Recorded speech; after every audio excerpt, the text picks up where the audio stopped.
2.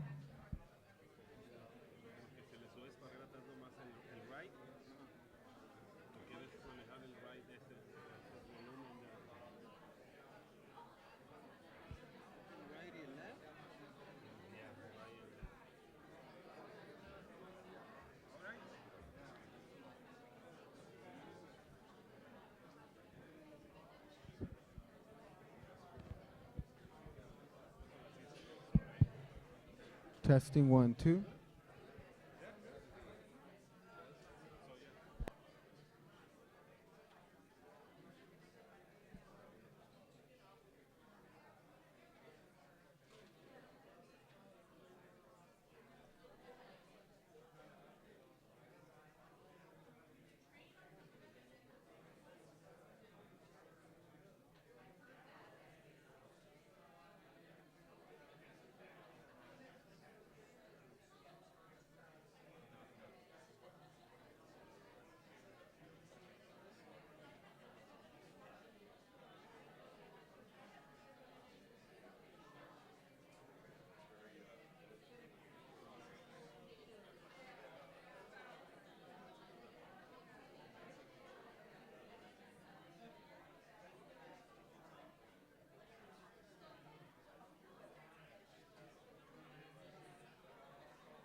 Testing. Test 1, 2.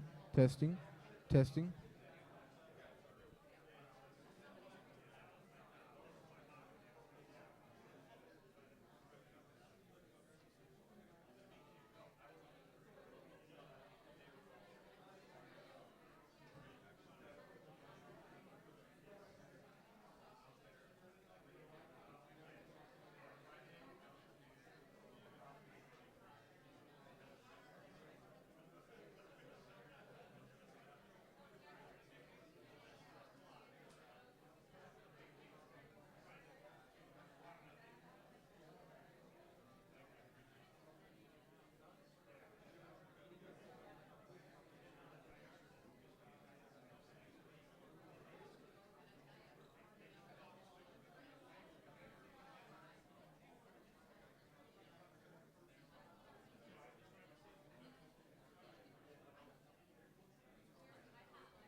Test. Testing. Testing 1 2. Testing.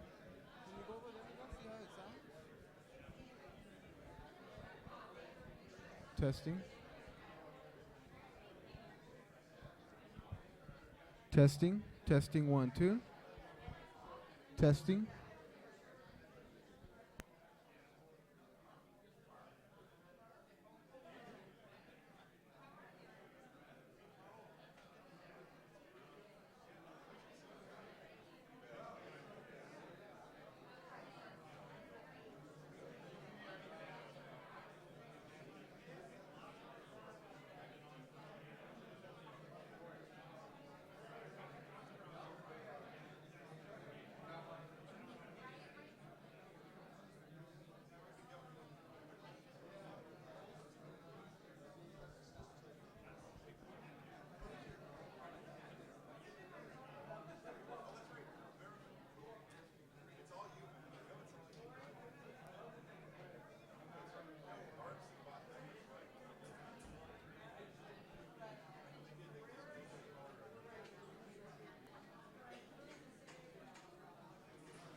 Testing. Testing 1 2.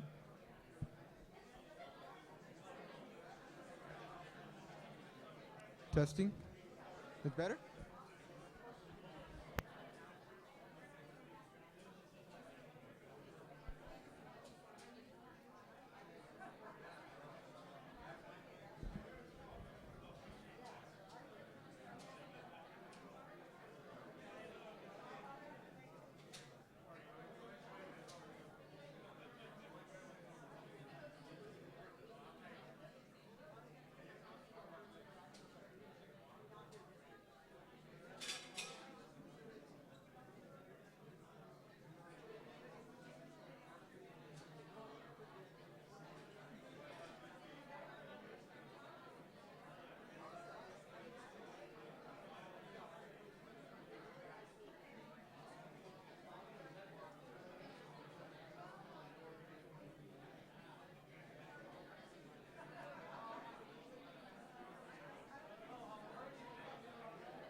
Good evening, everyone. Yeah, it is. Good evening, everyone. Good evening, everyone. May I have your attention? We're going to be starting our program soon. I am Aide Castro. I'll be your MC for the night. Staff is bringing out some more chairs, but if people can start taking their seats and so that we can get started, so that we can respect everyone's time tonight. Thank you so much. And we are getting more seats. We're happy that we have a good turnout. For those of you who are not familiar with the facilities, there's a restroom through that door on the right, but there's also restrooms outside in the courtyard area. Also, although you guys have signed in when you guys came in, if you have any questions, Mr. Raul Alvarez, the district director for Mr. Rendon, will be handing out some comment cards, as well as Mr. Ronald Lawrence. Ronald, where are you? I don't see you. Oh, Ronald's in the back. So Raul and Ronald will have those cards. You don't have to completely fill them out, but at least give us your name and the name of your organization with your question. However, if you can fill out the card completely, you will make my life easier.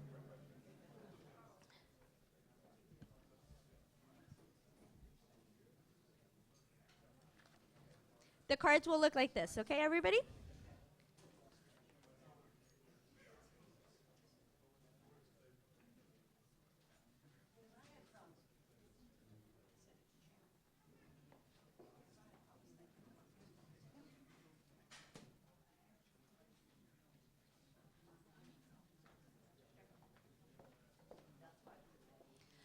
Also, if you guys notice in the back on the wall, there's some maps. Feel free to write on them and make comments and put ideas on there as well, okay? So we should be starting shortly. We just want to make sure everybody has a chair to sit and that everybody's comfortable.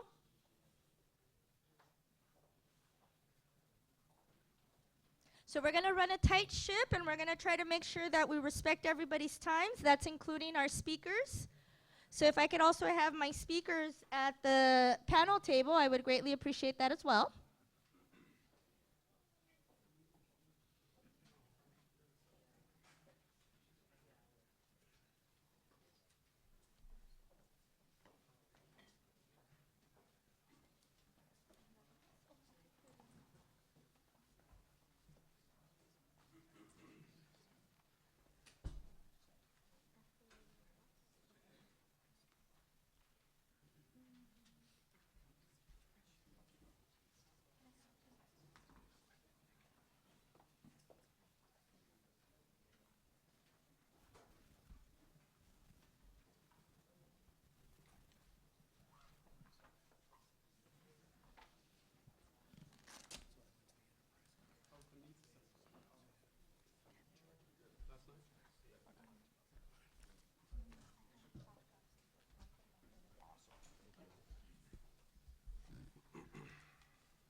All right, well, again, good evening. Welcome to the city of Linwood. My name is Aide Castro. I'm a field representative for Assemblymember Anthony Rendon, but I also have the honor and the privilege of serving as Mayor Pro Tem of this city. I'd like to acknowledge my colleagues here, Councilwoman Maria Teresa Santillán Beas, as well as Councilmember Jose Luis Solache. We also have Mayor Christian Markovich from the great city of Cudahy. Our wonderful council member from the city of Long Beach, Mr. Roberto Uranga. I'm trying to make sure that I'm not missing any other elected officials. I do apologize. I don't have my glasses on. Oh, no, he gets to speak. The other mayor, Mr. Jorge Morales, from the beautiful city of Southgate, and Mr. Gene Daniels from the beautiful city of Paramount. Sonia Lopez Cervantes from the Compton Board of Trustees, El Camino Satellite Office. Sorry, it's a long title.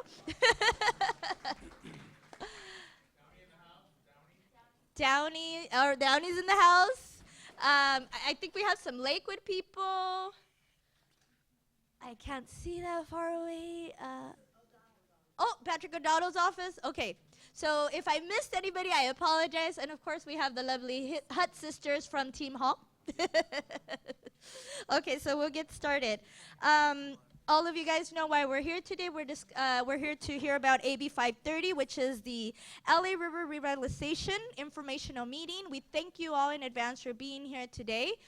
Today we're going to hear a lot of great information as how to become part of this working group, as well as for our community and other individuals that want to participate in as part of this working group. So on that note, let me introduce our first speaker.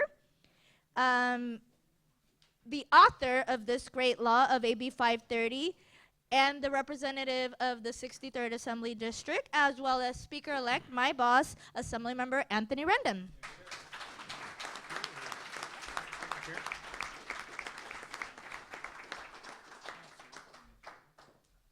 Thank you, Ade.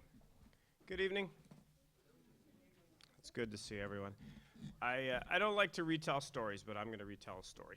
I'm going to tell a story that a lot of you have heard me tell several times before, and I promise this will be the last time I'm going to tell this story. Not true. I'm probably going to tell it again. But so Senator Hall and I fly in together every Thursday, and when you fly into Los Angeles, the plane comes over Malibu, goes over Santa Monica, goes over West L.A., and when you get over sort of Koreatown, you look out of that side of it would be the north side of the plane, and right near Griffith Park you see this little green trail, little green ribbon that sort of winds southeast, and it goes past Dodger Stadium, and it goes over to Chinatown. And that little green ribbon is the Los Angeles River, which has been largely restored on to a really large extent throughout a lot of the city of Los Angeles. It looks really great, and from the air you can see a lot of that revitalization.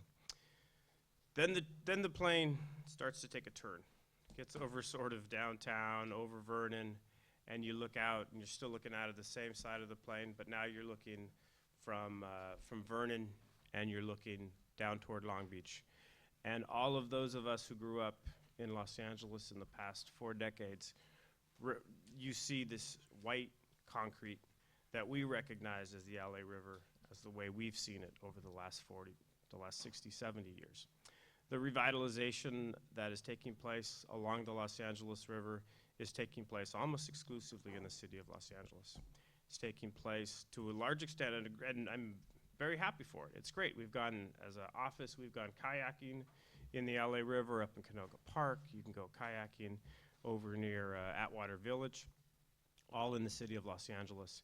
But to see it from the air, it's an incredible contrast to see where it suddenly stops at the city of Los Angeles boundary. And I keep telling people in Sacramento, there's no ocean in East LA. There's no beach at Whittier Boulevard. And the restoration of the Los Angeles River has to continue to take place through the 22 miles from the city of Los Angeles boundaries, the city of Los Angeles boundary, all the way down to Long Beach.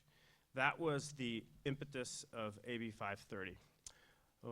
When we wrote AB 530, we wanted to make sure that the revitalization of the Los Angeles River took place through the entirety of the river. We worked together with Mark and with his team. We've worked with Gary and Associates. We've worked with so many of our council members here. And we were trying to come up with different ideas for ensuring that there was a plan and that there was participation for restoring the river through what we call the Forgotten 22. Is that what we call it? Forgotten 22? I think it's called the Forgotten 22, which are the 22 miles from the city of Los Angeles boundary down to the Pacific Ocean in Long Beach. And we came up with 2 things that we thought were really missing. Well, 3 things. First is money. We'll work on that. But the 2 things that we thought were missing in terms of planning were, first, a master plan, and second, community involvement, community participation. With respect to a master plan, the County of Los Angeles did develop a master plan a couple of decades ago, but it's been outdated, and we wanted to make sure that the County of Los Angeles updated that master plan. The second thing, I'm battling a cold, so my remarks are only lasting as long as I don't cough. The second thing that we wanted to make sure happened was to make sure that there was community input. Throughout AB 530, when I'd meet with officials, Natural Resources Department in Sacramento, they'd keep saying, well, what's your vision for the river? Do you want to rip out all the concrete? Do you want bike paths? Do you want jogging paths? Do you want drinking fountains? And I kept saying, it's not what I want. It's our river. It's this community's river. So AB 530 does two things. First of all, it asks the County of Los Angeles Department of Public Works to redevelop a master plan for the Los Angeles River. And the second thing that it does, is it calls for a community action team, a community team to help to provide input into what we want our river to look like south of the city of Los Angeles. Thank you, Ade. She's getting me cough drops. Thank you. Which means if I start coughing now, I'm just going to spit this on the. I hit you, Miguel. It's all good. He's quick on his feet. So it would develop a community advisory team, which would help to talk about what you want to see in the river and what you want the river to be. And that's largely what tonight is about, what tonight's L.A. River Revitalization Informational meeting is about.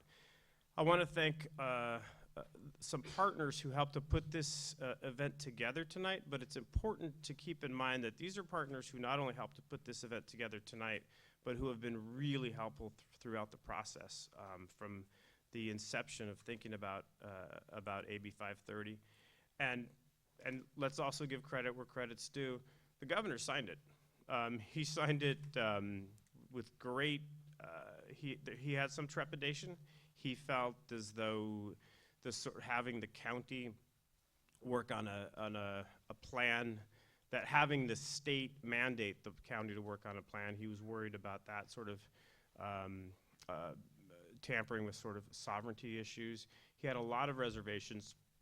We lobbied the governor really, really hard on this bill, and we were very successful, mostly because of the community input that a lot of folks in this room provided, but also because of the community partners. So I want to thank Los Angeles County Supervisor Hilda Solis, who I spoke to on the drive over here. I know she has a couple of folks here in the back who are representing her. Mark Stanley with RMC and his great team. I don't know if Mark's going to talk about it much tonight, but the work that RMC has done in other parts of Los Angeles County in terms of restoring other rivers has been incredibly impressive. It was very much sort of an inspiration for me when we went out, when you had your anniversary, and I saw some of the work that you'd done in other parts of the county. I thought, yeah, that's what we need to be doing in our community. Los Angeles County Public Works is here as well. They helped to organize a really great bike ride that we worked on together.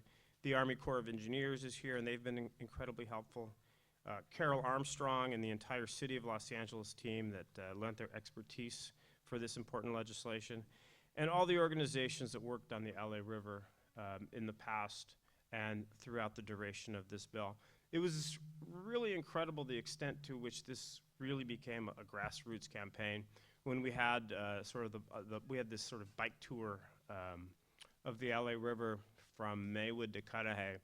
And all these bike groups sort of showed up, and these community groups showed up, and there were these running groups. And what was really fantastic about the event was we started to learn as much about sort of our community as we did about the river. And all of these different groups sort of started coming together that hadn't really touched one another before. And for me, that's really what this bill is about. This is a river that can help to connect so many different communities, so many different parts of our county, so many different parts of our city. I remember one day testifying in the Senate, a Senate subcommittee hearing. I think something like 1 out of every 14 Americans lives within an hour-and-a-half drive of Los Angeles River. Just think about how significant that is. And I remember another time we were arguing about a park bond was on the assembly floor, and I said, I have an idea for a 55-mile linear park. It's a great idea. It's called the L.A. River. And the extent to which this river can tie together different communities and tie together different ideas and impact our community in so many different ways has really been an inspiration to me, and that has come from a lot of you and a lot of the community groups. So I was really proud to have authored AB 530, but more than that, I was so happy to have developed so many close relationships with people in this room through this legislation. Thank you.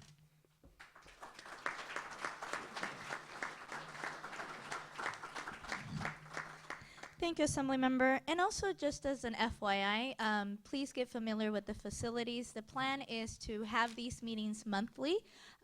It'll be talked about throughout the evening as to when exactly the meetings will be, but hopefully you'll get comfortable with these facilities, and please spend money, put gas here, go eat, have dinner, enjoy our city. We need the sales tax revenue. On that note, let me introduce to you another great representative that represents us at the Senate level, and probably one of the best dressed men up in Sacramento. Don't tell Mr. Ricardo Lara that I said that. I'll plead the fifth. But this individual has been great to work with and collaborate with. Also represents a small portion of the cities in the Southeast. And a little fact also, just for you guys to keep in the back of your mind, every metro train station is within a 1 mile from the LA River. On that note, please help me welcome Senator Isidore Hall III.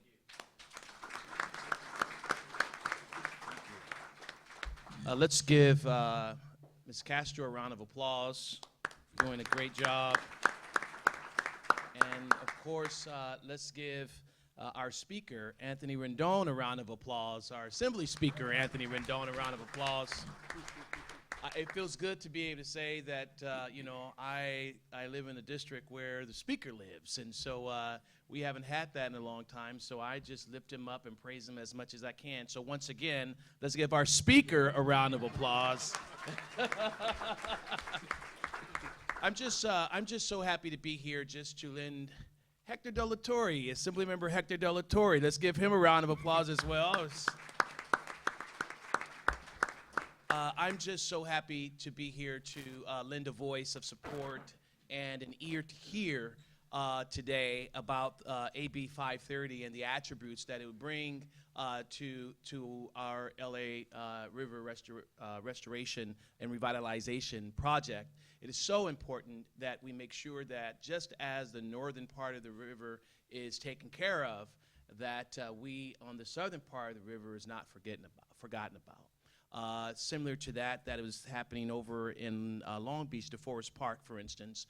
What a beautiful site that we unveiled a few weeks ago is another attribute of the Los Angeles River Revitalization project, and also what's going on in Southgate as well.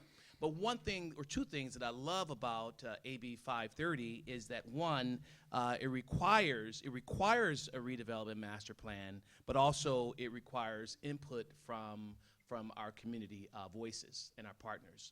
One river, it's like a tree with different branches. One river with different branches, and each branch has a different attribute. What's good in Long Beach may not be what's good in Southgate, but Southgate can define what's good in Southgate, and we can make it happen. What's good in Long Beach may not be good or what is necessary in the most northern part of the Los Angeles River, but that community can define what that looks like because of community input and the requirement for community advocacy. And that is because of our speaker, Anthony Rendon, which required that that be the case. And so now our communities will have a voice as to how our river will look. And so I want to thank you for not forgetting, Mr. Rendon, the voices of the community. And not only, I'm just going to segue into something else that's somewhat relevant because it deals with water. We would not have a water bond today had it not been for our speaker, Anthony Rendon. He is 100% responsible for saving California and making sure that this water drought issue is taken care of. So let's give him another round of applause. And when he says and speaks about community input and hearing the voices of the community, when Speaker Rendon was discussing this water bond, he went up and down the state in various communities, hosting community input meetings up and down the state to make sure that every part of the state was represented in that bond. And how many hearings did you do? 18. He did 18 hearings up and down the state, probably visited the state more than any other speaker.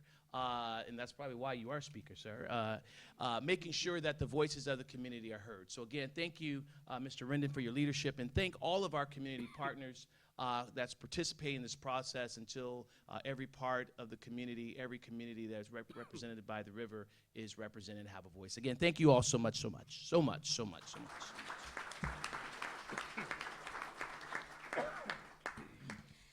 Thank you, Mr. Future Congressman. You guys obviously know who I'm endorsing.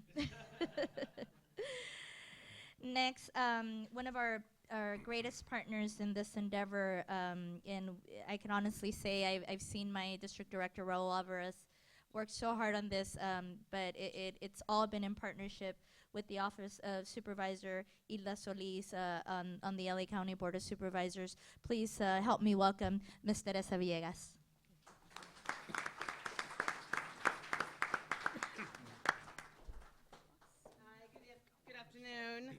How many of you cycle along the LA River? Raise your hands. How many of you jog along the LA River? How many of you use it as a mode of transportation, first and last mile to work, to school, to college? We're going to change that, okay? As the speaker-elect mentioned, you know, there's a lot of effort going on for the last 22 miles of the LA River. And when this bill was introduced, he immediately spoke with my boss, and my boss, Supervisor Hilda Solis, who's been on the Board of Supervisors for 1 year, immediately rose her hand and said, I am with you, hand in hand in this, and I will work in whatever capacity I have to be able to implement this. It's my edict. So I'm her staff, and I'm here to do that job, and I do it with a lot of great care and love because I like my job.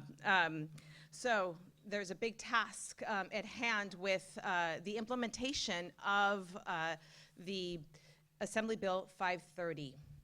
The bill calls for the establishment of a working group. It doesn't stipulate how many people are on that working group. How many cities are here that abut the LA River?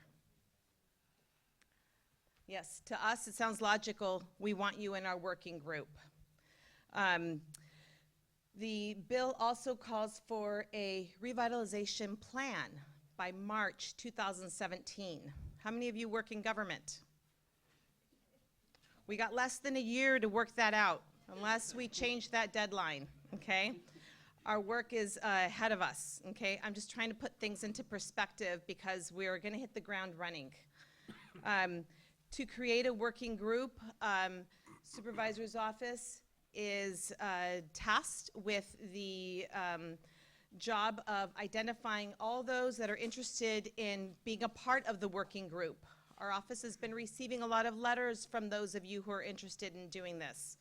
The LA River obviously also includes portions of Compton Creek, portions of Paramount, Linwood, Long Beach, not in our district. We still need those cities wrapped in this plan as well. They're a part of this process. My office is working in tandem with other supervisors, Supervisor Ridley Thomas's office and Supervisor Don Kanabe's office, in order to get those names and to be able to then submit them to the state. We have Mr. Keeley Bright over here representing Secretary Laird's office. I get those letters from all of you, we put them on a list, we give the recommendation to the Secretary's office. They make the appointments, giving you this information so that you understand the process in which we have to work with. Then we're gonna get the working group together, okay? The working group will be comprised of community groups, city representatives, probably city managers or city engineers, government folks. Those are all important for this group to be able to capture those ideas that our speaker-elect was talking about. And following that, we can't just work with the working group. We need the technical expertise folks as well. We have folks, raise your hands if you're here from the Department of Public Works. I'm gonna put you on the spot. We got Dan Sharp over here with the Department of Public Works. We are tasking them with being part of the technical working group. We gotta also include representatives from cities in that technical working group. We are also going to be placing on that technical working group folks from the Army Corps of Engineers. Raise your hand if you're here from the Army Corps of Engineers. Thank you. These are the experts. These are the people, if we think pie in the sky, we want to do X, Y, and Z and put a gondola. They're going to tell us, no, no, you can't do that. This is going to be, we need to obviously like work with zoning codes and all that kind of stuff, but we still want to have a good, formidable plan that's going to be workable for all of those that are interested in using it. How many of you have any kids who have like said, that's not a river? I know I am. I'm like, I do this job for a living, right? And my like 9-year-old son says, that's not a river, Mommy. That looks like a channel. But we got to work to change that, right? Maybe in my lifetime. Aside from the technical working group, we're going to also have stakeholders. Those that aren't necessarily appointed to the working group. We're also going to have people from the public that are also going to be able to participate. Your voices need to be heard as well, okay? And then we're going to ask all of those folks to be able to join us on monthly basis. If you haven't signed up for the sign-in sheet today, I need everybody's names. We need addresses, we need email addresses and phone numbers. We want to be able to continue communicating with you. If we're going to be able to place an ongoing monthly schedule. It's going to be an arduous process, but one that we're very excited to do, and one that I know is a lot of heavy lifting. How many of you are tired? It's almost 7, right? I am too. But you know, we wouldn't be here if we didn't like the work that we're doing. And so I'm asking you to join us in this endeavor and to be able to, if you're interested, please get my contact information before you leave. Get all of this that are on these panels to be able to engage and be able to continue this conversation. Thank you.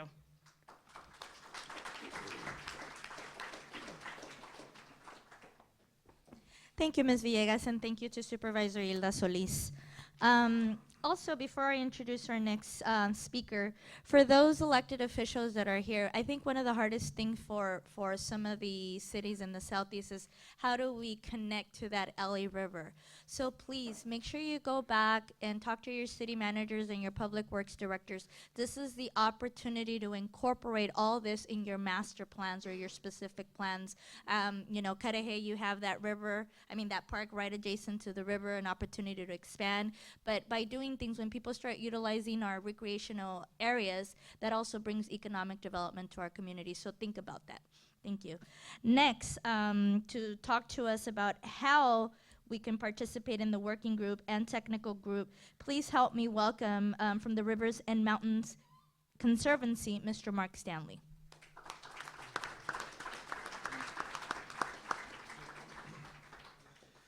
Thank you.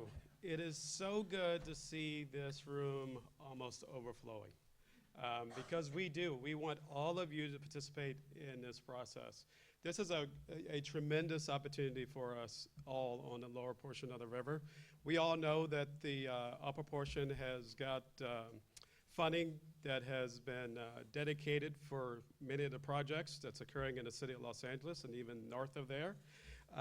We want those same opportunities here for the lower portion of the river as well. So I'm Mark Stanley from the Rivers and Mountains Conservancy. Our full name is the Lower Los Angeles and San Gabriel River Mountains and Conservancy. So much of our territory covers this Lower Los Angeles River, but we also go over to the San Gabriel River as well. You see maps in the back of the room. Those maps were produced by the Watershed Conservation Authority, one of the JPA partners. They're undergoing, you see some of those maps already marked up on the wall. That's to encourage you to mark up the map on the table. But those maps were produced by outreach that we've already undertaken in the lower portion of our territory along the San Gabriel and Los Angeles River. So we would like you to participate in that process as well, because the opportunities, while they're along the river, they're also inside your communities between these two major rivers as well. In terms of our working group, the legislation points out some specific members of the working group, but it's not limited to those members. So if other folks are interested in participating, please contact the First Supervisorial District, that is Hilda Solis's district.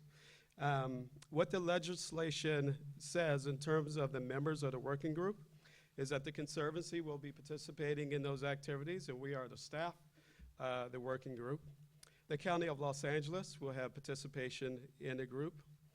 Your gateway cities' councils of government will have representatives as members of the group, as well as the Los Angeles Gateway Regional Integrated Regional Water Management Joint Powers Authority. That's your companion council, quasi-council of governments that's related to water in the area.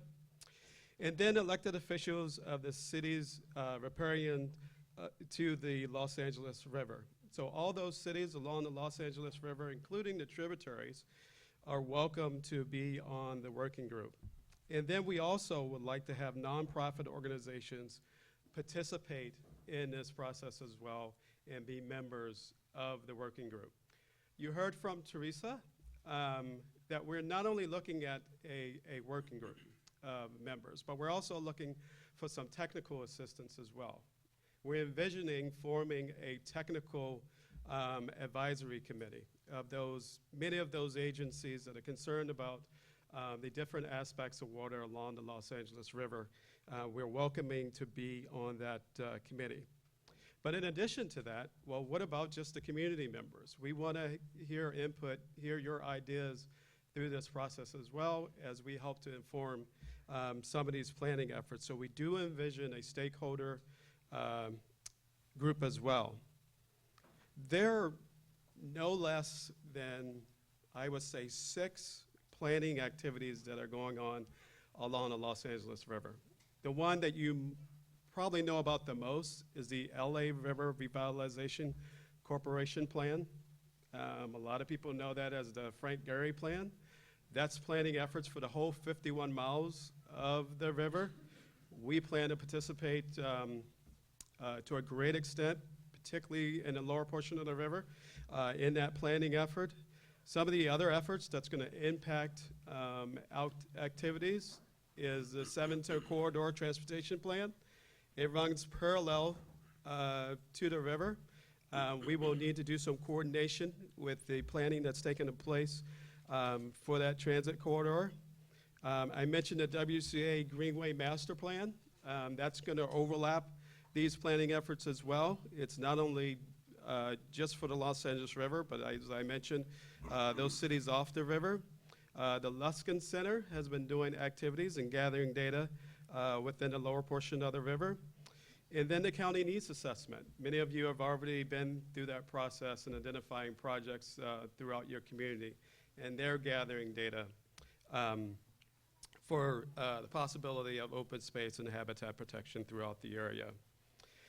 And then we have the individual cities and their master planning efforts. So there's a lot of planning activity that's taking place.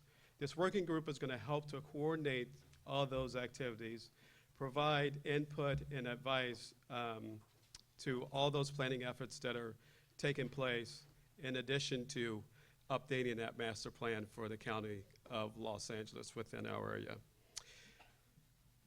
In terms of funding for this process, the legislation actually identified a funding source, but we're going to be seeking additional funding sources as well.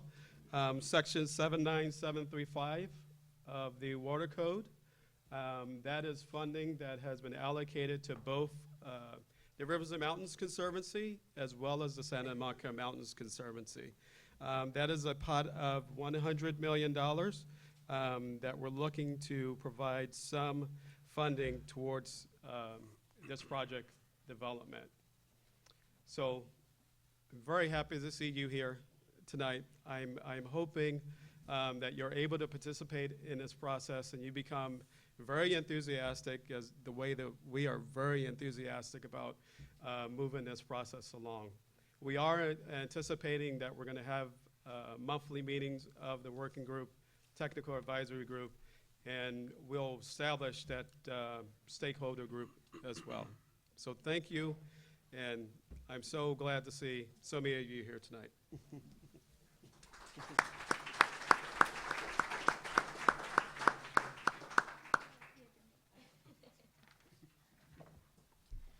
Thank you, Mr. Stanley.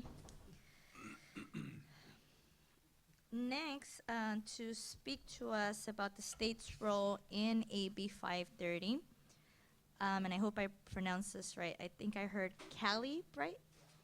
Kaylee Bright. I knew. I'm so sorry. Kaylee Bright with the Natural Resources Agency. Please welcome him.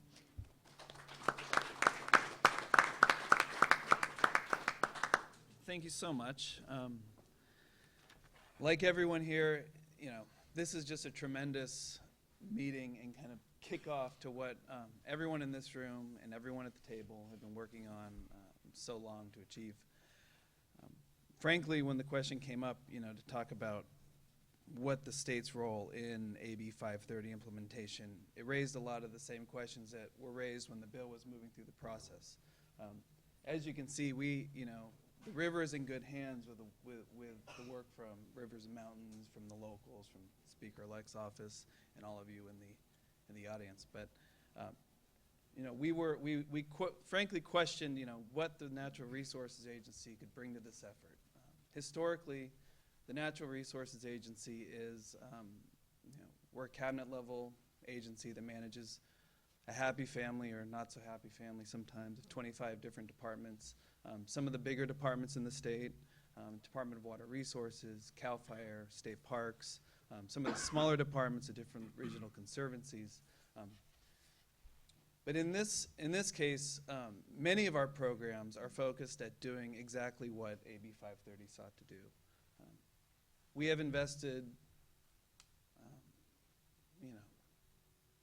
just to be probably conservative, $80 to $100 million in the LA River and the communities surrounding and parks. It sounds like a lot of money, but when you start looking at the projects that money is funded, and the great things and the great use of those projects turn out, small parks and communities to large restoration projects along the river, you realize that amount of money, even at that size, doesn't meet the need of the people in the communities who really do not have access to the resources that other parts of the state take for granted sometimes. So looking at the LA River and what the Natural Resources Agency could do is, sure, we have access to whoa, get some tables. Sure, we have access to funding at the state, and we have access to programs, but that only goes so far. And a project like the LA River really is something that's going to transcend everything we're working on and live far beyond, our working years in whichever jobs we come from. So thinking about the state's role, as we talked about the bill, as we discussed it with the governor, as we talked about how many planning processes were in place or ongoing, do you think you said 7 or 8? There was a real need to focus and connect. Focus what was happening and what ideas were being put down to shape this resource that one of the longest contiguous resources in a populated area. But also connect all the work that we do in our other programs to the opportunities that the LA River provides. Compton Creek, for example, the Natural Resources Agency has provided, and I don't have the numbers offhand, but we've funded many projects in that region. That is a project that will connect to a revitalized LA River. The work we've done on the San Gabriel, the work we've done on the upper watershed, frankly, the water resources work we've done to retain water in the region so that we can build reliance in Los Angeles from imported water supplies. Those are all values that really need to be connected to something much greater than the small individual programs that have cut the checks for those projects. So technically, the Natural Resources Agency is, our role in this will be to appoint the members of the different working groups and the different structures that we develop. But I think our real role is much bigger. Our real role is to kind of fill out and give body to an organizing tool or a vehicle to organize a movement around, to focus people's attention on all of those things that us as an agency, as an estate, have really been working hard to deliver. But on their own, it doesn't quite resonate as it does when it's wrapped into a larger vision and plan. So as we move on, we're gonna defer to the experts on process and recommendations for how these organizations should be put together. We want to be helpful throughout the process because obviously when you build a bunch of different committees and you have different cities, there will be conflict and there will be tough decisions to make, and our office is committed to helping work through those tensions to try to come to consensus where we can. And then we also commit to working with everybody to push forward this whole river revitalization concept and incorporate all of the work that has been done to date and in the blueprint that will be created by this effort. So if you have any questions, please feel free to reach out to me here in Sacramento, and thank you for coming.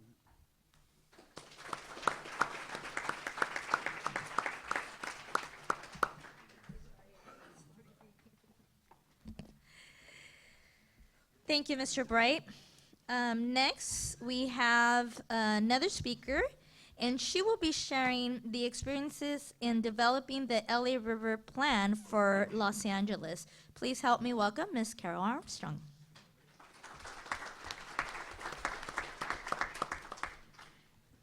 Good evening, everyone. It's so great to see so many people out here this evening. I apologize for being late. I should have taken the LA River bike path. My name is Carol Armstrong, and I work for the City of Los Angeles, but more importantly than that, I am your river sister. The LA River, as you know, doesn't know political boundaries. It's 51 miles and it drains an 870 square mile watershed, and we're all part of that. So we are all river family. And I can tell you that I do work for the City of Los Angeles, but I really work for the river and the people of the river, and I absolutely love my job. So I started in the Bureau of Engineering in the City of Los Angeles, helping to develop our LA River Revitalization Master Plan that looks at the first 32 miles, and it was a labor of love. So many of the folks that are here tonight were involved in that process, and it took us about 2 years, and I know you're on a much more ambitious schedule with the Assembly Speaker-elect, and I know that you'll get there, and I'm here to help. I am now the director of LA Mayor Eric Garcetti's LA Riverworks team, and we've pulled together a multidisciplinary group to implement our plan, but our plan has everything to do with upstream and downstream.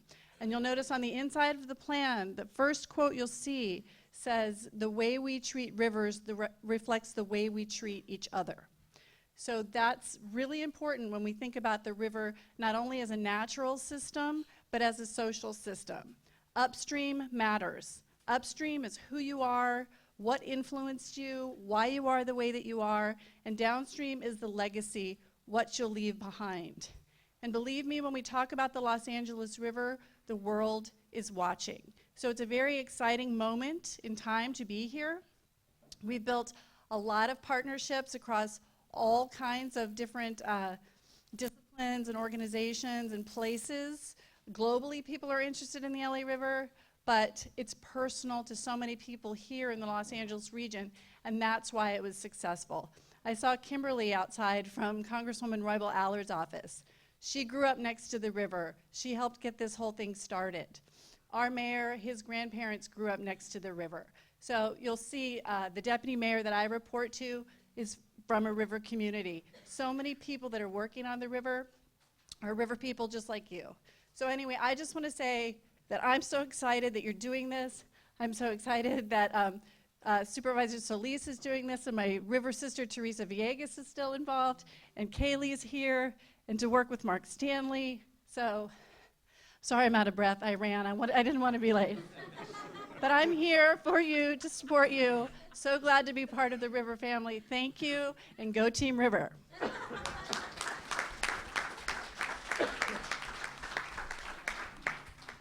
Thank you.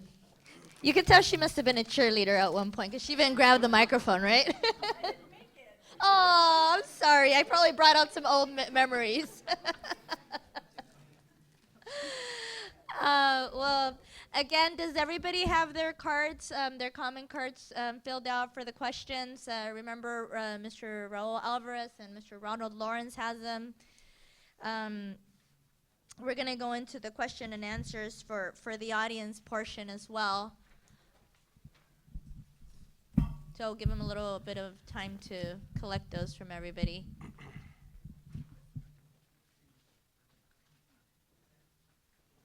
Did I hear somebody say they needed a pen?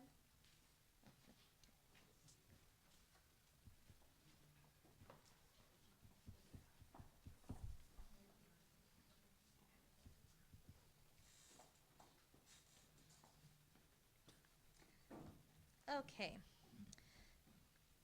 So we have a question here, and I guess anyone on the panel can decide whether they want to ask it. This question is from Ms., and I apologize if I pronounce the last name wrong, Ms. Lisa Novotny. Her question is, will the groups address flood control? Who on the panel would like to answer that question? Yes, thank you for your question. Teresa Villegas with Supervisor Hilda Solis's office. Yes, we will be addressing those issues. Obviously, the river is created by our Army Corps of Engineers. It is a what we refer to as a LACTA project, right? LA, like a drainage area. It sounds so boring. Sorry.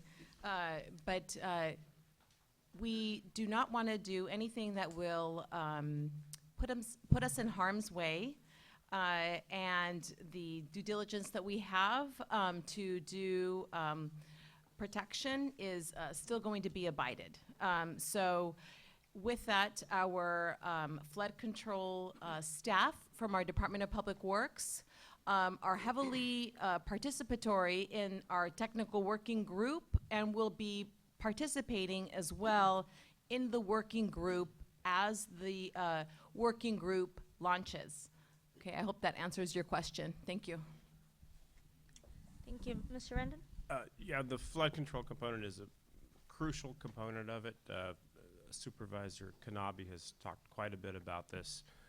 We've had probably 15 to 20 books sent to our district office with pictures of the Great Tujunga flood. So we know what this river has and can do. So it's definitely a component of it that will be included in all master plans. And if you look at the Gary plan, that's an important component of it as well. So virtually every plan that I've seen has had no, let me rephrase. Every single plan I've seen has taken flood control into consideration. Thank you, sir. This isn't a question, it's a comment, but I think it's a very important comment. And this is from Mr. John Dunne from the Conservation Corps of Long Beach. And his statement is the following. He's very interested in collaborating, helping, and contributing while also involving younger members of local communities. He would like to target youth who are unemployed, underemployed, and with no high school diploma. So take that into consideration as you're working. I'm trying to look for some of the questions. Most of them seem to be statements. This question or concern is from Mr. Or Mrs., I'm not sure, Laurie Angel from the city of Long Beach. And the statement reads as follows. We have great concern about development, high-density residential housing encroaching on the river. How can this be stopped until river plans are completed? That's a very good question. Who would like to answer that? That's a development project. I guess I could answer that. I mean, as an elected official, I could tell you that No, I was thinking maybe, Mark, did you want to answer that? Well, I mean, the question is how do they stop development within their own city? So the answer would be you need to get on your local city council members and basically express that you want to take into consideration the development of the plan, and you would like for them to not create it anymore or approve any more development until this is completed. Good luck with that.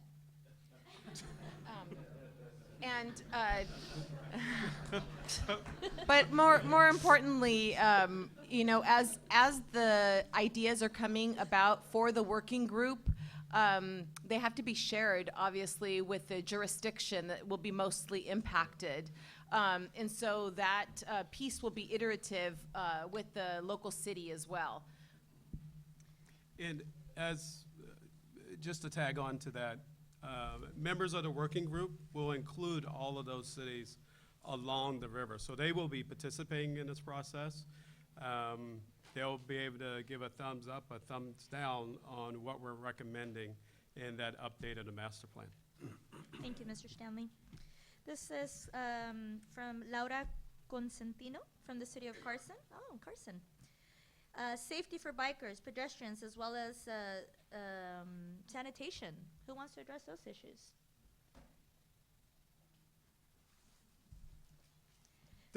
Safety for bikers, pedestrians, as well as sanitation. I'll start off. That's going to be one of the aspects of this planning effort. While the major emphasis is to make sure we maintain the protection along the river in terms of flood control and all the water elements that's already built into the LA River, we're also looking at multi-benefits along the river as well. Many of the communities actually have turned their back to the river. As part of this effort, we're looking at enhancing the river and creating those multi-benefit activities, such as enhancement of the trails. That includes maintenance and operations along the trails, providing those greenway corridor connections to the river as well to make this an attractive river, so it'll attract people to it. The more people that are accessing the river, studies have shown that that actually makes a facility safer. So we will be looking at those safety aspects of the river as well as we go through this meeting and meet with many of the communities.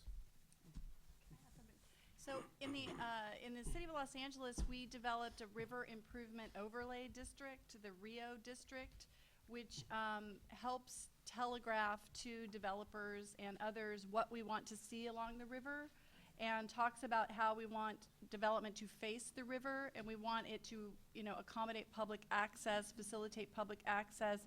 And we also established a committee with the county. We established a river MOU, which established the River Cooperation Committee, and that is a public body that meets quarterly. And the Army Corps of Engineers participates, but as a non-voting member. And what that group does is it listens to river projects, it recommends changes to river projects, but it's high-level people of the city and the county and the Corps hearing about river projects first so that they can make recommendations about how they should be in implementation so they don't get stuck in the bureaucracy. In the past, without communication, we would even have some entities developing projects on the same parcel, but not know about each other. And that's just a waste of time and money for everybody. And one of the outcomes of that River Cooperation Committee that we want to see, that hasn't happened yet, is an LA River Master Use Agreement. And it makes a whole lot of sense if we could extend it along the entire river. And that master use agreement would specify operations, maintenance, liability, and security in a streamlined fashion. Because right now we find that people will come to the river and there will be trash, and one project is operated and maintained by one entity and another one by a different one, so it's rather confusing. So over time, if we can streamline that, it'll become much more legible to the public, it'll be safer, and it'll be just a nicer place to hang out. So from our side, we have. Is it me? My aura? I don't know. So from the state side, we have many different pots of funds to do different things, but in the end, bathrooms and trails are really expensive. Proposition 1 gives us funding for different, for river parkway type programs, but we also have greenhouse gas funds that are dedicated in this year's budget to urban greening projects. All of those projects, when you go through the process of competing for those funds, compete better when they're folded into comprehensive multi-benefit proposals, and ensuring safety and sanitation availability, and incorporating that into the project underneath the guidance of the structures that Carol was talking about, will be very helpful in allowing those projects to compete better than, say, the one-off bathroom need along the trail beforehand. Thank you, sir. We have another great question from Mr. Jim Kennedy from Playa del Rey. Will the master planning include opportunity for stormwater capture and groundwater infiltration? That sounds like a Jim Kennedy question. It's a very good question. It ought to. I think any master plan ought to. I think that was one of the things that was so important about about Proposition 1, about the water bond, was that it did look at the integration of a lot of different types of what we referred to as sort of local water sources, stormwater capture, water recycling, those types of things. I know that the county is looking at big efforts on stormwater capture. I know that there is a group right now in Sacramento shopping around a stormwater/park bond initiative, which when I saw that, I thought L.A. River. It seems like a natural. So yeah, I mean, I think that would be a natural component, and I would advocate for that. Thank you, Mr. Rendon. Would anybody else like to add? No? Thank you. Next, a question from Mr. Chris Select, Council for the Watershed Health. And that is, how do you envision the participation of nonprofit groups on the working group? Is there a role for nonprofits on the technical advisory group? Yes, we hope to have the nonprofits be part of the working group. We also want the nonprofits to participate in the technical working group as well.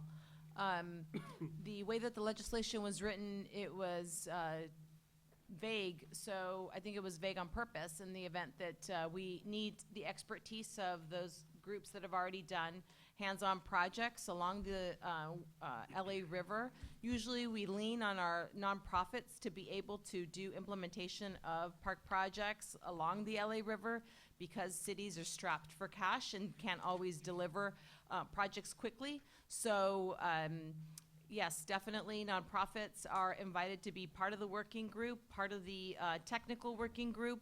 And again, we will also have like a stakeholder group that is not necessarily written into the legislation, but we know that there's such heightened awareness for this working group that we need to capture some of those comments that aren't part of the other two groups. Okay. Thank you. Would anybody else like to add? No? Okay.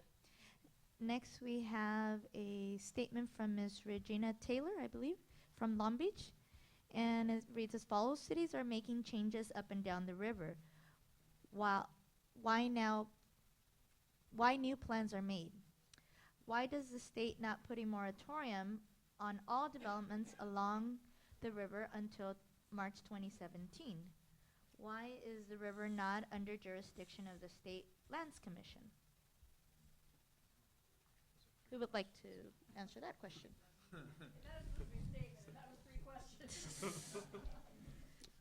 It would be I'll answer one part. One of the reasons that the city of Los Angeles has had a certain modicum of success is because it's one political jurisdiction, and once the river leaves the city of Los Angeles, you have a variety of different cities. Putting a moratorium on development would require each of those cities to do so. Thank you. I think you answered the question for all three. This is a question from, I believe, Renee Lawler, and the statement says, I am a stakeholder representing a nonprofit.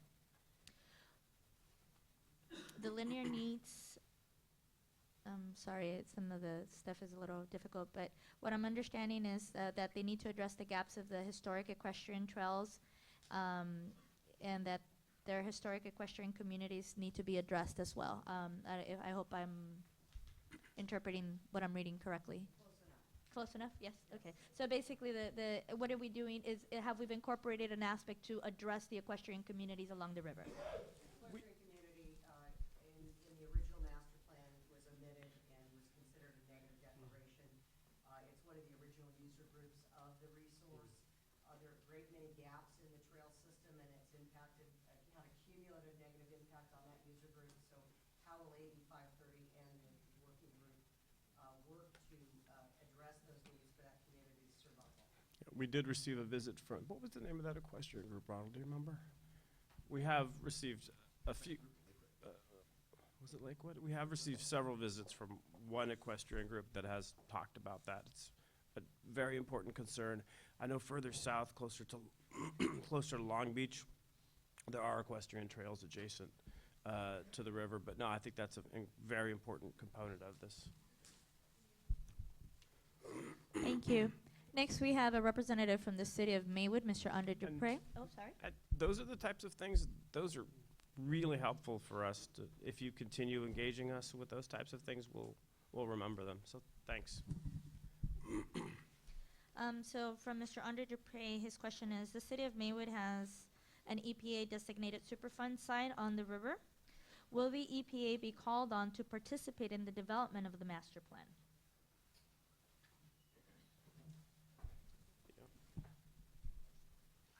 These are all really great questions, and you're actually getting to why we're setting up a working group. All these different aspects need to be addressed. This gives us the opportunity to, as one group, collectively start addressing all these different concerns. So we anticipate that we're going to have all these things being discussed as the group is formed. We realize there are gaps in the plan, and we realize that a lot of you have input on different aspects of it, and we're going to want to hear that. That's why we want you to participate in this process. Thank you, Mr. Stanley. Can I add to that? President Obama established the Urban Waters Federal Partnership. That's an outgrowth of his America's Great Outdoors initiative. And the America's Great Outdoors initiative was designed to connect Americans, but particularly youth in urban areas, with the great outdoors. And through the Urban Waters Federal Partnership, they have prioritized urban areas across the country. And one of the first 7 nationwide pilots was the LA River watershed. So that's the whole LA River, and that's here as well, of course. And so we feel like part of our success in the Upper River has come from that federal partnership, because it's breaking down the silos between the federal agencies and asking them to work together in creative ways. And the partnership prioritized our Army Corps study, and we believe that's had a lot to do with why it's been successful in Washington. So I would say now is the time, and also the White House has issued new guidance on ecosystem services. Now is the perfect time to be testing the federal agencies and pushing those boundaries and asking for new ways of partnership. So I think that's really exciting, and the EPA is one of the fundamental leaders in that program. They led our pilot program, or they are leading our pilot program in the LA River watershed. And I would just say, you know, this is a place where our agency can be helpful in. If this issue comes up and we want to push on our federal partners, no better place to start than pushing at the state level on Cal EPA, and we have those you know, connections. Thank you, sir. Next, we have a message from Mr. Juliano Jarquin, a resident of the city of Southgate. And I think this is, I'm trying to, in short, say what he's saying, but he welcomes the opportunity to participate through advance this project through grassroots opportunities and communications in all the gateway cities, through whether it's project management or leadership or planning. But I think this is one of the things that I'm kind of hearing in some of these other comment cards about making sure that we include the local organizations and the local activities. But it's basically, you know, you're welcoming the opportunity to participate and engage, so definitely submit your application so that you can participate in the working group. Next, we have Miss Melinda Cotton, I believe, from the city of Long Beach. The Dominguez Gap wetlands is a great asset to the river, but there is no parking, transit access, and it's used very little. I'm so sorry, I apologize.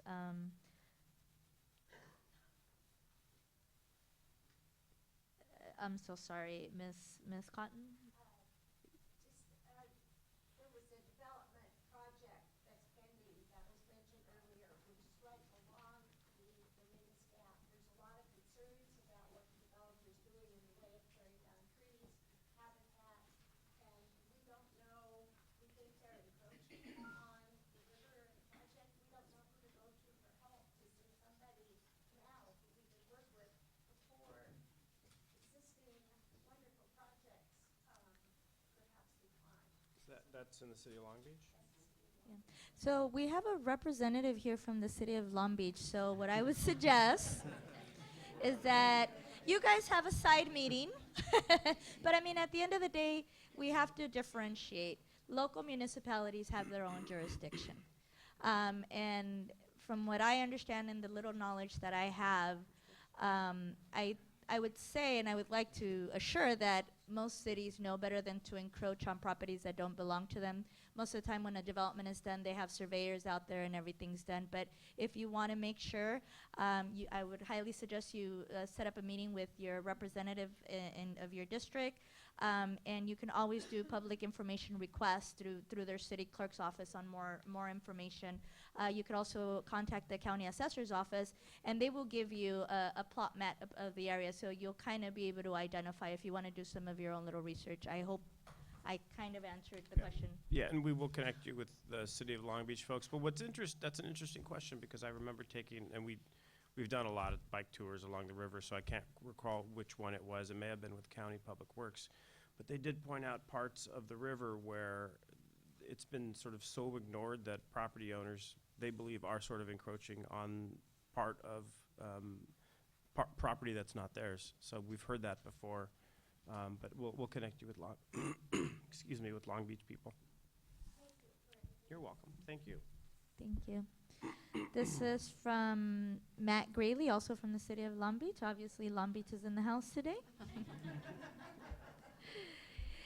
Will the safety gaps on the linear basis be considered? Concerns regarding large mobility corridor without adequate safety response and plan. Good question? Who wants to take that one up?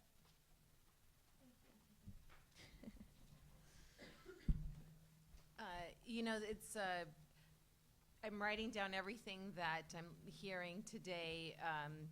It is, yes, your answer to your question is yes, that will be taken into consideration. This working group isn't the wherewithal for all local issues. Nonetheless, the projects that we're hearing about today are very important so that they complement what the city is doing along the river. Having said that, it's good to hear what all the cities are concerned about because it's basically laying the foundation for us as these meetings will get started.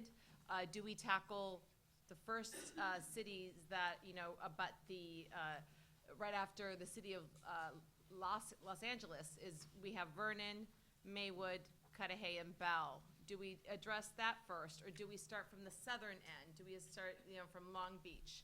And how is it that we're going to be getting to all of the cities at the same time so we can take advantage of your time and still get to goal for March 2017? So I really encourage you to, the more information that you can share, the more information that we can consider while we're doing these agendas and figuring out how to be able to best manage our time.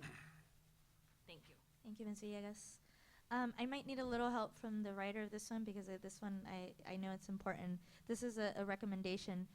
This is Cynthia Amaden, I believe, and she is saying that she encourages all the affected cities to have an updated, it's either CIDS or CEDS or EDA, I'm not really sure. Who's that? A SEDS.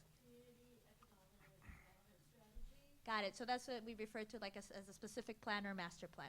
Got it. So yes, I agree. I agree highly that, you know, so please for you that make sure that you guys incorporate this in the development of your future planning of your cities. This is from Richard Gutman, also from the city of Long Beach. And he wants to know, are you aware that Long Beach has just rushed through a new zoning to allow a developer to put numerous homes on two of the last large parcels, 10.5 acres and 20 acres along the river in Long Beach?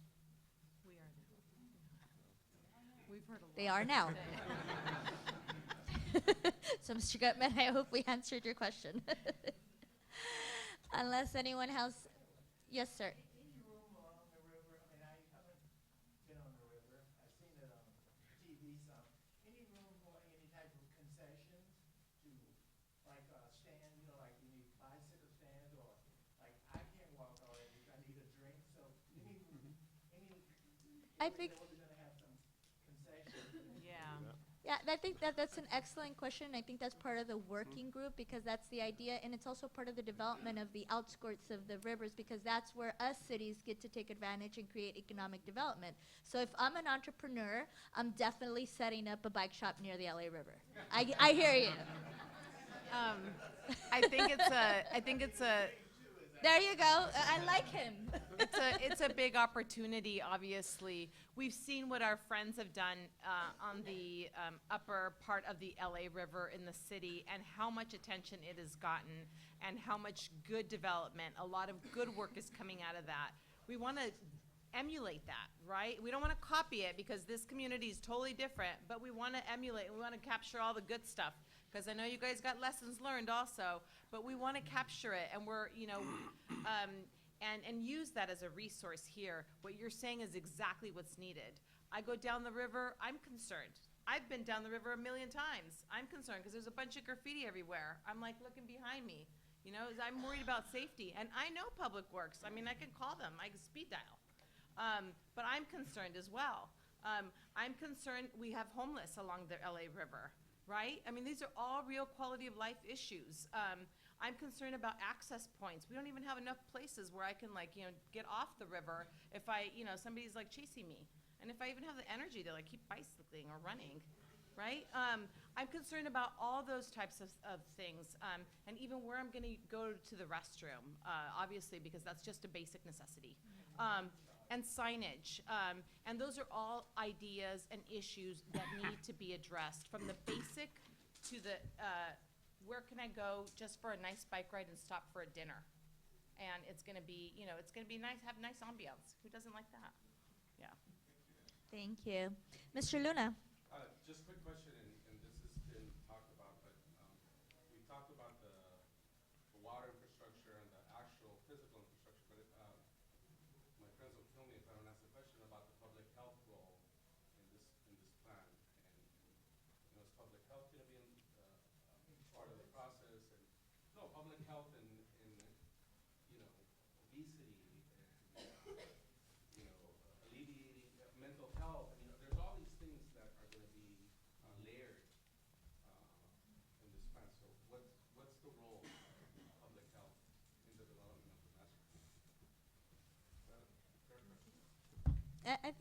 I think what he's talking about is, you know, part of the obesity issues is cities in the southeast in this area, we don't have enough open space, you know, areas to be active.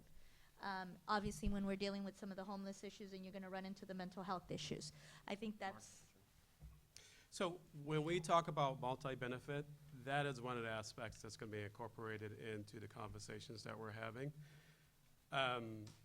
While we're talking about facilities along the river that are going to be beyond just the water aspects, we're also talking about those connections to the river from the urban communities themselves. So we can get people from within the community to the river. Greening those corridors, making those nice pathways that they can go and experience the river and take a bike ride, you know, take a walk along the river to address the health benefits of these types of projects. We've got really nice banks along that river. There's some places that need more maintenance, but collectively, as we work together and talk about these planning opportunities, these project opportunities throughout these cities that are along this stretch of the lower part of the Los Angeles River, it gives us a great chance to incorporate many of the benefits beyond water. So please be at the table with us so we can have that conversation. Thank you. And We have- really quickly, Miguel, great question. There is a study that came out of the University of Wisconsin 2 years ago, which said that lack of access to park space, to open space, is a bigger predictor of obesity than nutrition. So whether or not you have access to parks nearby your home is a bigger, you know, that's more likely to be more likely to lead to obesity than what you eat and what you put in your mouth. This is for children 0 to 10, which says a lot about the need for parks in our communities, especially in the communities that I represent. Thank you, I- sir. oh. We No, I just wanted to add, I think that there is a real comfort as well, a mental comfort that you get from going to the Los Angeles River and then understanding that you're part of a larger system, something like going to the ocean and seeing how large it is and realizing that, you know, your problems are maybe smaller than you realize, but there's more and more research talking about the psychological respite that you get from being in nature and being away from urban stressors. And we can just look at demographics, that we have an aging population and a very young population, and a lot of times older folks are raising young kids. And so we talk a lot about, you know, there's a lot of bicycle advocacy, and it's nice to have bike lanes on streets, but hipsters on bikes are not the only people out there that need safe places to go. I call them hobs. But it's nice to have those in terms of public health, you want families to stay together and to play together, so those multi-generational gathering spaces are really important, and the river is ripe for that. So, and think about mobility. As you age, your mobility is not the same. So when we did the master plan, we said neighborhood walking loops. You should be able to get to one spot in the river and do a loop and come back within a mile. A mile's a long way, you know, so you need to think about, where do you stop? Is there shade? There's things like that. You want people to want to stay and hang out, and so that's all part of it, I think. And I'll just add that it made me think of the Baldwin Hills overlook. So State Parks had a piece of property. They were developing that property right in the middle of a very park-poor neighborhood. And our state parks decided to put some old recycled concrete and build steps up the face of the hill. That park has now probably done more to improve public health and touched more citizens in the States than almost, it's hard to point to another park that's had that much impact on the people's, quality of life. And I bet you if you would have put that in a grant proposal and floated it around the state, it wouldn't have been seen as such a great opportunity. So on the one hand, it's something we just have to do, is we have to incorporate this attention to these opportunities to intertwine these resources in with people's daily lives, because when they use it in a way that improves their health.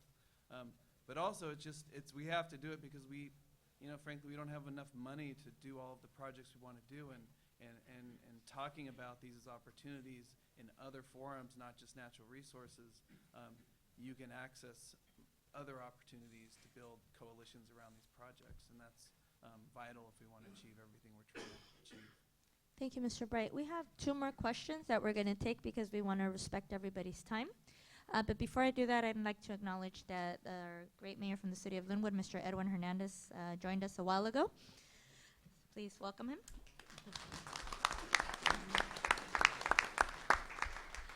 Next, we have a question from Mr. Juliano Jarquin. I'm sorry, go ahead. First of all, thank you for being here. Leadership, I'm an educator and I actually try and focus on clear and concise communication. I know we have a lot of subject matter experts, but trying to find out the point of the spear or a resource that we can actually direct community members to gather information of upcoming events and resources that we can provide churches, schools, and just affiliates. So trying to find out who would be a point person to acquire that information to share. I know we're a family that like that methodology, but sometimes we have the black sheep or the white sheep that aren't invited to the table, but we want to get them the information. How can we have a standard form of point of communication that trickles down for everybody, even for the crazy uncle to be at the table? Who would like to answer that question? I mean, I think I might be able to answer the question by saying this part. Yeah. So you took my thunder. Thanks, Juliano. So before at the end, I was going to mention at the front when you guys came in, there was a fact sheet right at the table. It talks about, the law, AB 530, but on the bottom it says contact information, and Ms. Teresa Villegas from Ilad Solis's office. You have her number and her email address. That's your contact. She'll make sure the crazy uncle's at the table. Mr. Infanzon, after Mr. Infanzon, I have one last question. And but before I ask Mr. Infanzon for his question, just want to acknowledge President of the Upper San Gabriel Valley Municipal Water District, Mr. Brian Urias. Please welcome him. And my colleague across the street, Board Member Briseida Gonzalez from the Linwood Unified School District. Please welcome her. Oh, and she's outside talking. Sorry. Go ahead, Mr. Infanzon. Yeah, very simple question, maybe complicated answer. What about funding mechanisms? I understand that the River incorporated one, the master plan was the River incorporated a section to talk about financing, how they were going to finance this project. But is the working group, are you going to incorporate that part within the working group discussions, or is going to be a separate component of that process to come up with the master plan? Thank you, Mr. Infanzon. And by the way, he's a former council member in Bell Gardens and has worked for many elected officials. Aren't you working in the Public Works Department as well? So he has some expertise. Who would like to answer his question? Thank you for your question. We didn't talk a lot about funding in this meeting, but currently we have the Rivers and Mountains Conservancy who will be staffing the working group, and we're also going to have the Department of Public Works in Los Angeles County who will also be staffing the technical working group. Um, Multi-pronged approach to answer your question. We're working through getting at least additional funds because we know just from our neighbors at the city of Los Angeles a rough estimate of a budget to create a plan that we need to submit to the state, right? What we're trying to do is create a lower Los Angeles River master plan. And that's, we understand that cost hasn't yet been identified, but we're working very closely with our state representatives in order to be able to get those funds, in order to be able to have enough money to be able to do the plan. We're cognizant of that, and but that's not gonna stop us from still getting to a plan. Excuse me? About $3 million to do a master plan, a revitalization master plan for about 22 miles. I think, I don't mean to put you on the spot, Carol, but I think that's about how much it costs the city, correct? That's exactly how much. Yeah. So 22 miles times 2, there you go. There's your number. So those are the figures that we're thinking about, and that's just the plan, obviously, and then the implementation is going to be the other piece. That will be, that's the next piece that needs to be figured out as well.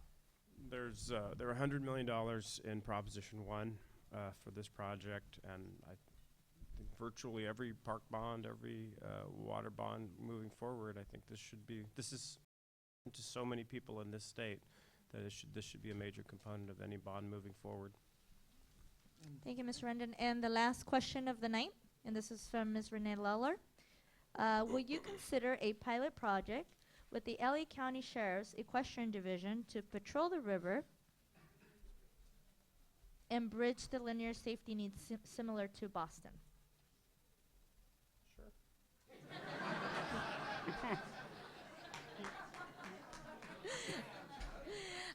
I know I had said it was the last question, but I can't ignore Mr. Gene Daniels. I think you keep doing this. I thought that meant a question, but I wasn't sure.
Thank you, Mr. Dean Daniels. This concludes our program. We did pretty good. We were only a couple minutes over. We look forward to continuing to work with all of you. I will thank everybody from the assembly staff that's worked on this, the county, the Natural Resource Agency, City of LA, and the Mountains and Rivers, the RMC, and all of you who are here today. Again, thank you very much, and you guys have a great night.